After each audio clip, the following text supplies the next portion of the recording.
Ketua Umum PSI Kaisang Pangarep dinilai lebih berpeluang menang di Pilkada Jawa Tengah ketimbang di Pilkada Jakarta.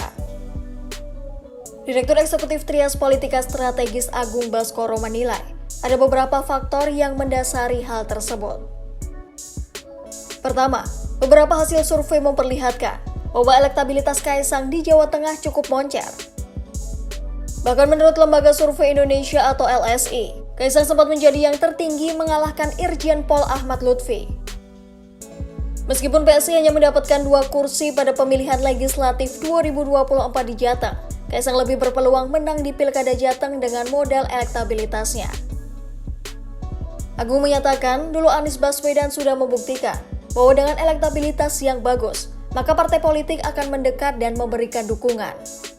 Padahal Anies tidak bergabung dalam partai politik manapun. Hal itu juga penting bagi Kaisang karena menjadi salah satu modal politik untuk bisa melangkah maju dan memastikan dirinya punya dukungan politik dari partai politik lain. Apalagi menurut Agung, Kaisang akan lebih mudah didukung oleh koalisi partai yang mendukung kakaknya Gibran Rakabuming Raka pada Pilpres 2024. Lalu faktor kedua adalah political privilege atau keistimewaan politik karena sebagai anak Presiden Joko Widodo. Dengan keistimewaan ini, Kaisang bisa dekat dengan Koalisi Indonesia Maju atau KIM yang sukses mengantarkan Prabowo Gibran memenangkan Pilpres 2024. Selain itu, Presiden Jokowi juga secara tidak langsung memberikan restu kepada Kaisang. Sebelumnya, Jokowi mengatakan bahwa orang tua hanya mendoakan anaknya. Hal tersebut dikatakan Jokowi saat ditanya soal Kaisang yang bisa maju sebagai cagup atau cawagup usai KPU mengubah penghitungan batas usia calon kepala daerah.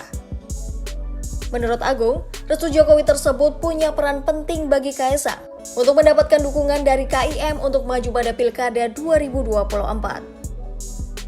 Selanjutnya faktor ketiga, Kaisang adalah bagian dari keluarga Solo ataupun Jokowi yang disebut sudah cukup lama menanamkan pengaruhnya di Jawa Tengah. Ditambah lagi, ada sesuatu yang tertinggal karena Pilpres 2024 dimenangkan oleh Gibran.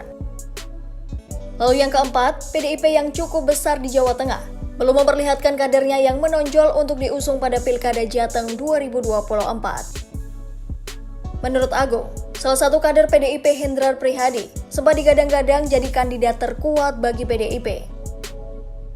Namun Hendrar justru kalah elektabilitasnya dari Kaisang berdasarkan hasil survei belakangan ini. Terakhir, Agung menyatakan adanya faktor demografi dari pemilih. Agung menjelaskan karakter pemilih di Jakarta itu sangat rasional, terdidik dan tingkat ekonomi yang terbilang mapan. Sehingga masyarakat Jakarta cukup kritis untuk menerima calon kepala daerah.